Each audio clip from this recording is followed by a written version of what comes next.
మన తండ్రైన దేవుని నుండి ప్రభువైన క్రీస్తు నుండి కృపయు కనికరము సమాధానము ఈ వర్తమానం వినుచున్న దేవుని బిడ్డలందరికీ కలుగునుగాక.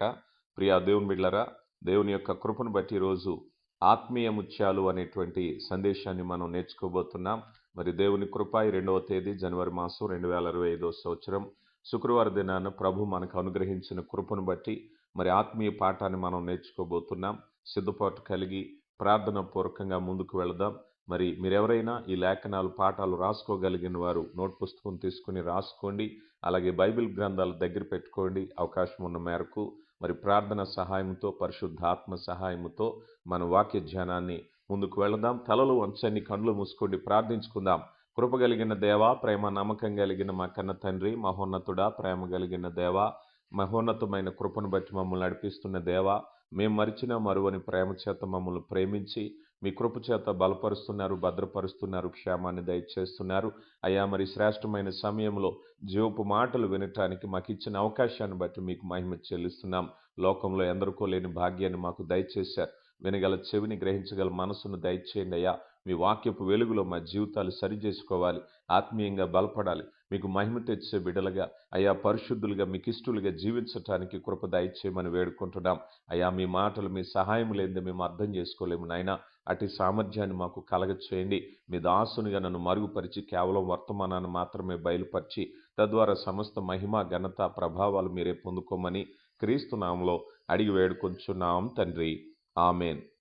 ప్రియులారా, ఈరోజు దాచబడిన ముత్యం అనే పాఠాన్ని మనం నేర్చుకోబోతున్నాం. చాలా విలువైన పాఠము. ముఖ్యంగా 2026 సంవత్సరం ప్రారంభంలో మనం ఉన్నాం కనుక మీ బైబిల్ పఠనాన్ని కానీ వాక్య ధ్యానాన్ని కానీ మెరుగుపరుచుకోవాలి, ఆత్మీయంగా ఎదగాలి అంటే విలువైనటువంటి సందేశాలు. మీరు ఎప్పుడైనా బంగారాన్ని కొనటానికి గనక మీరు వెళ్ళినట్లయితే, బంగారం గురించి మనకు పూర్తిగా తెలియకపోతే, మనం బంగారాన్ని గనుల్లో అన్వేషించే వాళ్ళం కాదు, మనం నిపుణులం అంతకన్నా కాదు.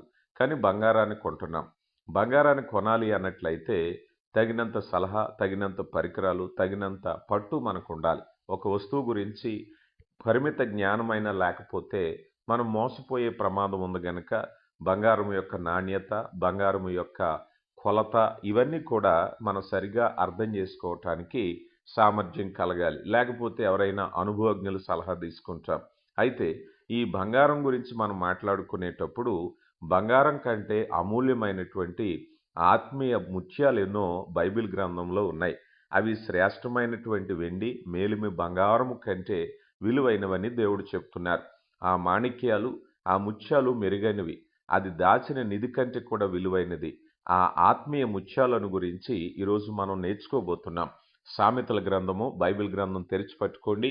2వ అధ్యాయము 1 నుంచి 9 వచనాల్లో, నా కుమారుడా, నీవు నా మాట అంగీకరించి నా ఆజ్ఞలు నీ యొద్ద దాచుకుని ఎడల, జ్ఞానమునకు నీవు చెవియొగ్గి హృదయపూర్వకంగా వివేచన అభ్యసించిన ఎడల, తెలివికై మొరపెట్టిన ఎడల, వివేచనకై మనవ చేసిన ఎడల, వెండిని వెదికినట్లు దానిని వెదికిన ఎడల, దాచబడిన ధనమును వెతికినట్లు దానిని వెతికిన ఎడల, యెహోవా యందు భయభక్తులు కలిగి ఉండుట ఎట్టుదో నువ్వు గ్రహించెదవు.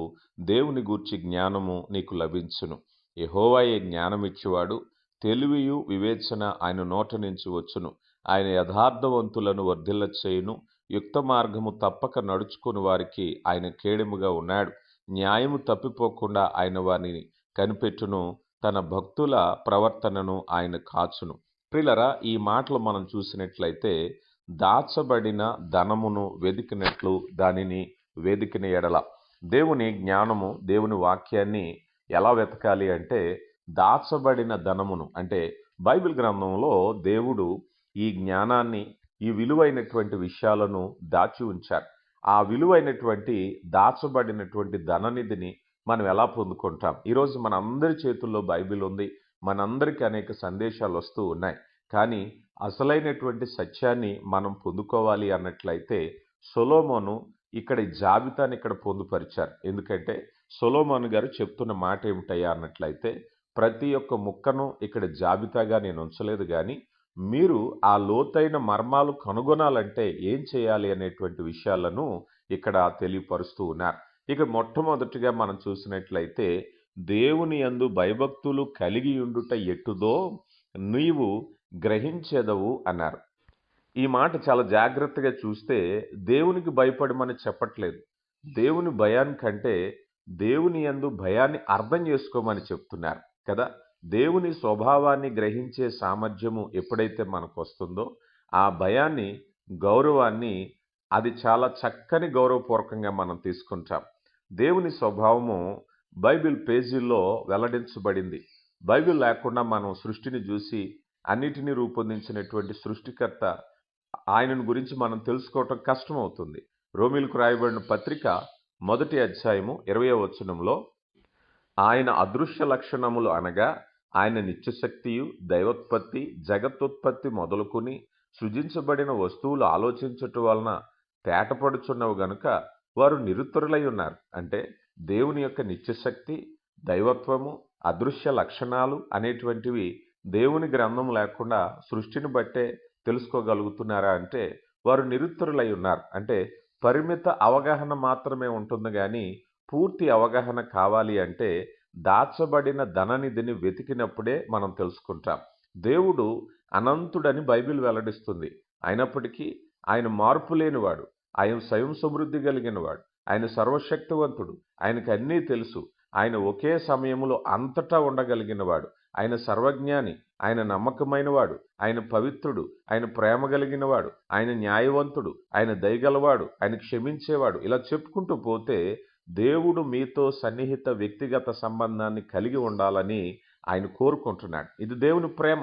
ఈ విషయాలు పరిపూర్ణంగా అర్థం చేసుకోవాలి అంటే దాచబడిన ధననిధిని మనం వెతకాలి.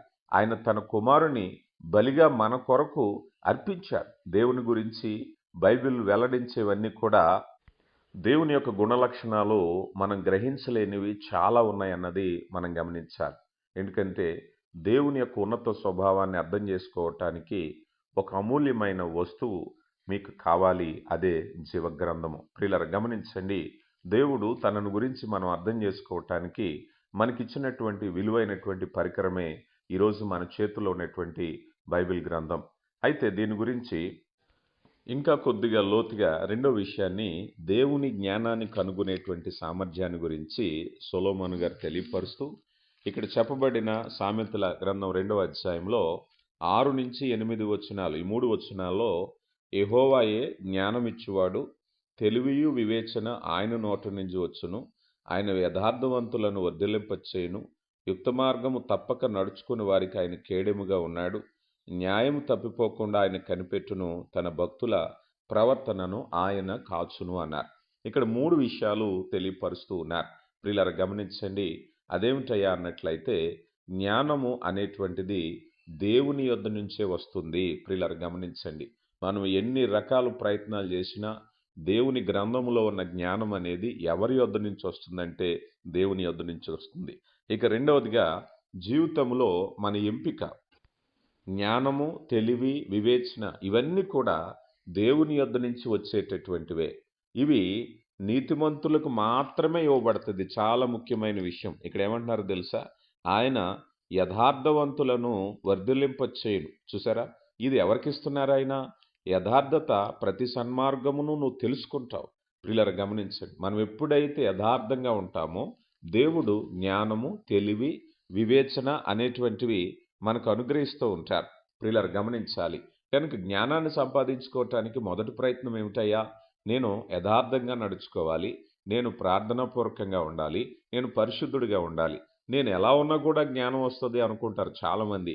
కానీ దేవుని వాక్యం చాలా స్పష్టంగా చెప్పేది ఏమిటయ్యా అన్నట్లయితే, యథార్థులను ఆయన సన్మార్గమును నీవు తెలుసుకుందువు, జ్ఞానము నీ హృదయంలో చొచ్చును అంటున్నారు కదా. మనం ఎప్పుడైతే యథార్థంగా నడిచే వారికి ఆయన జ్ఞానాన్ని ఇస్తారు. ఈ జ్ఞానము మన యొక్క ఆచరణాత్మకంగా అంటే జీవితంలో ఉపయోగకరమైనటువంటి జ్ఞానంగా ఆయన నియమించబోతున్నారు. అందుకే దిగువచనంలో అంటున్నారు కదా, యథార్థంగా నడిచే వారికి ఆయన ఒక డాలు అన్నారు. అంటే ఈ రక్షణ, ఈ డాలు ఎలా పనిచేస్తుందయ్యా అన్నట్లయితే ఈ జ్ఞానం ప్రమాదాల నుంచి కాపాడుతుంది.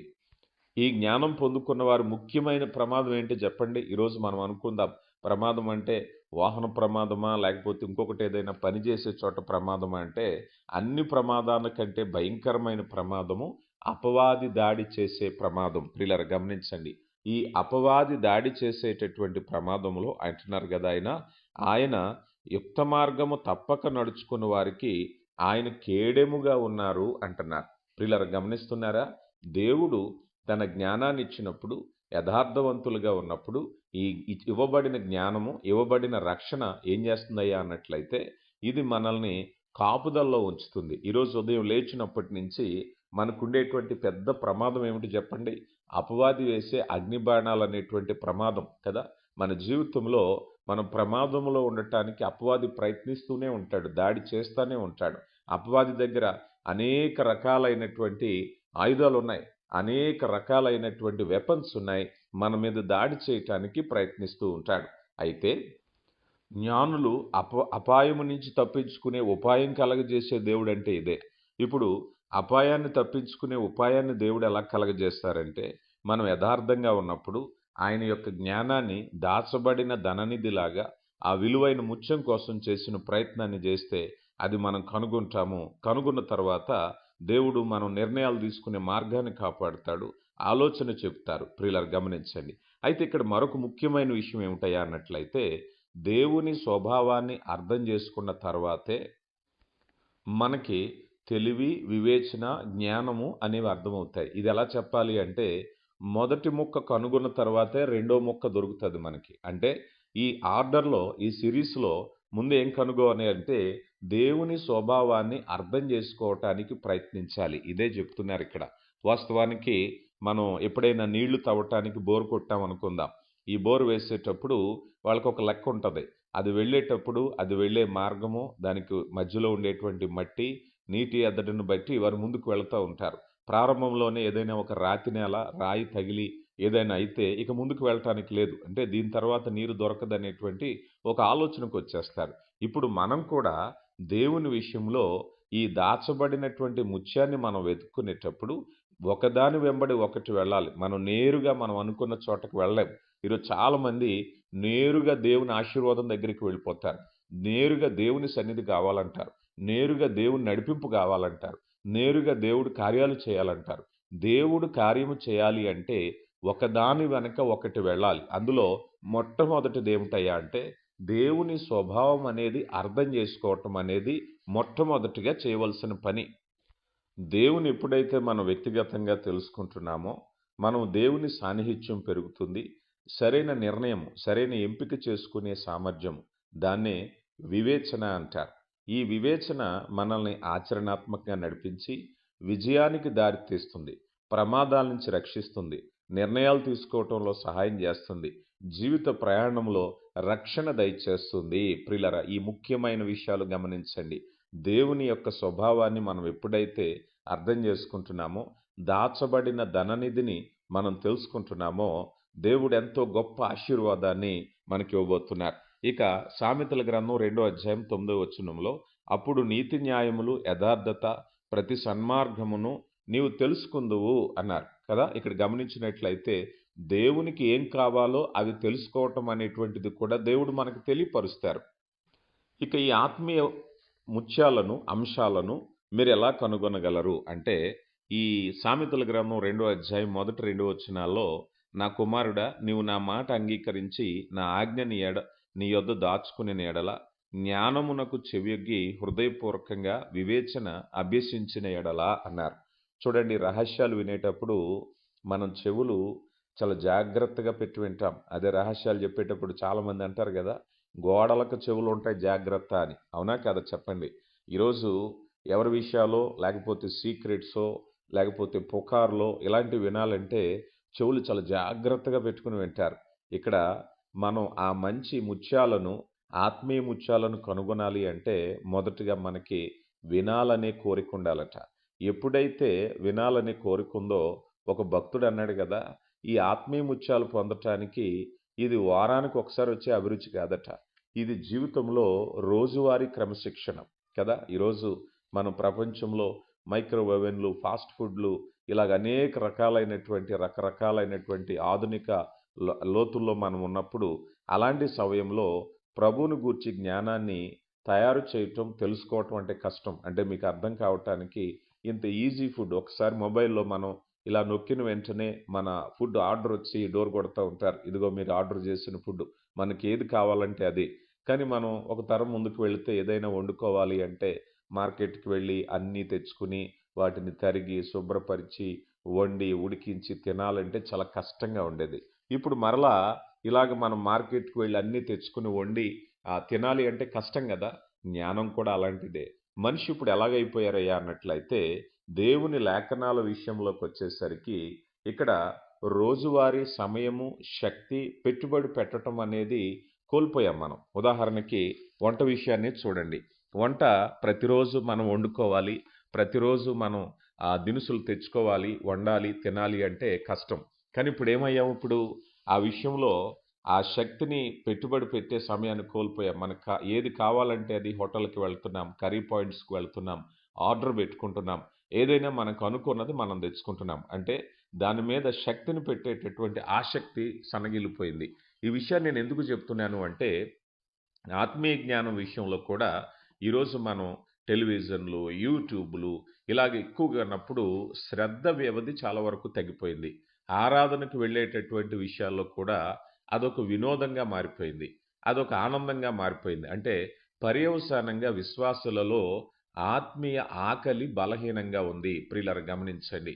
ఈరోజు చాలామంది నాకు కూడా చెప్తూ ఉంటారు, అన్నా ఇంత లోతుగా వివరంగా చెప్తూ ఉంటారు కదా, ఏదో కుటుంబ సమస్యల గురించి, అప్పుల గురించో లేకపోతే ఇంకొకటి వచ్చిన వాగ్దానం లాగా చెప్తే చాలామంది వింటారు కదా అని. అంటే అక్కడే బోధించేవారికి కానీ వినేవారికి కానీ ఏం జరిగిందయ్యా అన్నట్లయితే వారి శక్తిని, సమయాన్ని పెట్టుబడి పెట్టడానికి అలవాటు కోల్పోయారు ఇప్పుడు.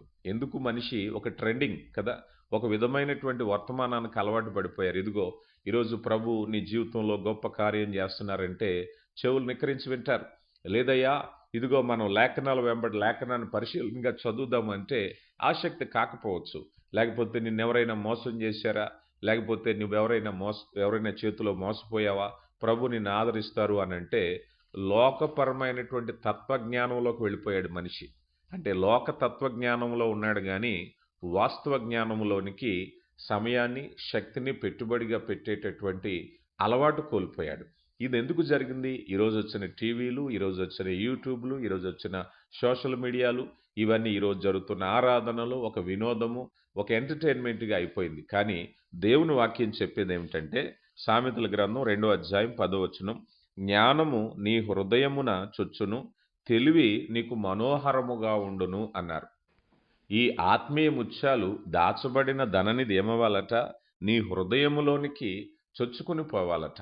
ఎక్కువ మంది ప్రజల్లో దాగి ఉన్నటువంటి శత్రువులకు ఊరికే దొరికిపోతూ ఉంటారట కదా. అంటే అపవాదికి దొరికిపోతూ ఉంటారు. కానీ మనం ఎప్పుడైతే యథార్థంగా దేవుని చిత్తంలో నడిపింపులో ఉన్నామో ఎట్టి పరిస్థితుల్లో అపవాదికి దొరకం. ఈరోజు అందుకే చాలామంది అయ్యా నేను వాక్యాన్ని వింటున్నాను, వాక్యాన్ని ధ్యానిస్తున్నాను, కానీ పాపంలో పడిపోయాను. ఇక క్లుప్తంగా చెప్పాలి అంటే ఈ సంవత్సరం మీకు విలువైన ఆత్మీయ ముత్యాలు అందుబాటులో ఉన్నాయి. మీరు వాటిని కనుగొంటారా? వాటి మీద కోరిక మీద పెంచుకుంటారా? మీకు ఇష్టమైతే అందుకే ఈ 2వ అధ్యాయం 1వ వచనంలో నా కుమారుడా నీవు నా మాట అంగీకరించిన ఎడల, వివేచనకై అభ్యసించిన ఎడల అన్నారు. అంటే దేవుడు చెప్పింది నువ్వు స్వీకరిస్తేనే, నీవు దేవుని ఆజ్ఞలు నీ హృదయంలో దాచిపెడితేనే, దేవుని జ్ఞానాన్ని వినటానికి నీవు చెవినిస్తేనే, నీ దేవుని అవగాహన పెంపొందించుకోవటానికి నీ హృదయాన్ని ఇస్తేనే, అంటే కండిషన్ నువ్వు చేస్తేనే అనే మాటను మనం చూస్తున్నాం. కనుక దేవుడు ఈ ఆత్మీయమైన విషయాలన్నిటినీ కూడా ఒక్కసారిగా మన హృదయంలోనో మన నెత్తి మీదో మన ఒళ్ళో వేసేడు దేవుడు. కారణం ఏం చేస్తారంటే వాటిని అమూల్యమైనదిగా చూస్తే ఒకదాని వెనక ఒకటి జరిగే మార్పు కదా. దేవుని రక్షణలోనికి నడవటానికి మొదటగా కోరిక పెంచుకోవాలి, రెండవదిగా యథార్థతను పెంచుకోవాలి, ఆ తర్వాత రక్షణ గురించి చూస్తాం. ఇక రెండో విషయం ఏమిటయా అన్నట్లయితే వాటిని వెతకటానికి సమయాన్ని వెచ్చించటం. 3-4 వచనాల్లో వెండిని వెతికినట్లుగా దానిని వెతికిన ఎడల, దాచబడిన ధనమును వెతికినట్లుగా దానిని వెతికిన ఎడల, 2026లో నీవు ఈ ఆత్మీయ ముత్యాలను వెతకటానికి ప్రయత్నించు.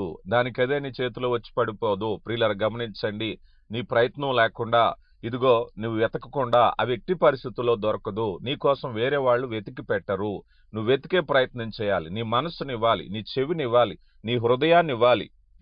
ఒకవేళ ఈ మనకుండేటువంటి సోషల్ మీడియాలో ఉండేటువంటి మాటలు కాసేపు మనసుకు ఆహ్లాదాన్ని ఇస్తాయేమో కానీ పరిపూర్ణమైన దేవుని చిత్తములోనికి, పరిపూర్ణమైన దేవుని సహవాసములోనికి నువ్వు వెళ్ళాలి అంటే నీవు వెతకాలి అనే విషయాన్ని మనం చూస్తూ ఉన్నాం. కనుక బైబిల్లో ఆ దాచబడిన ధననిధి కోసం వెతకాలి.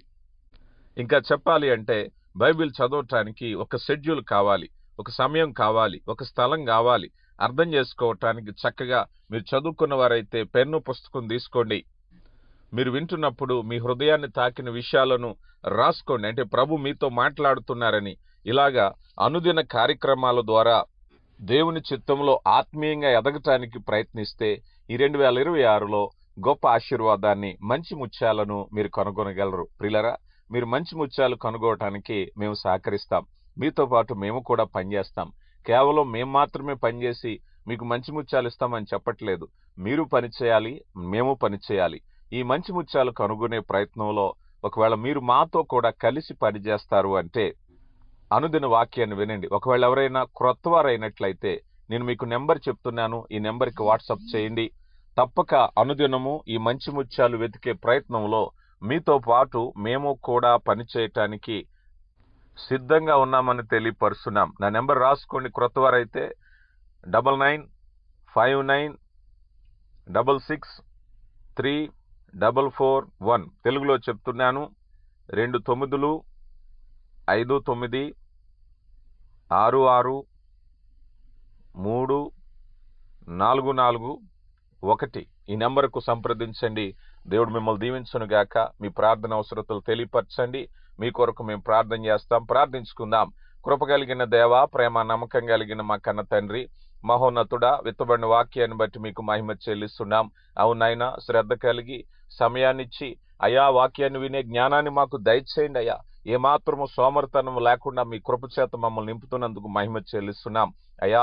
ఆ రీతిగా మీతో సహవాసం కలిగి మీరిచ్చే రక్షణ, మీరిచ్చే కాపుదల, మీరిచ్చే దీవెనలు పొందుకోవటానికి కృపనిచ్చి సమస్త మహిమ, ఘనత, ప్రభావాలు మీరే పొందుకోమని క్రీస్తు నామములో అడిగి వేడుకుంటున్నాం తండ్రి.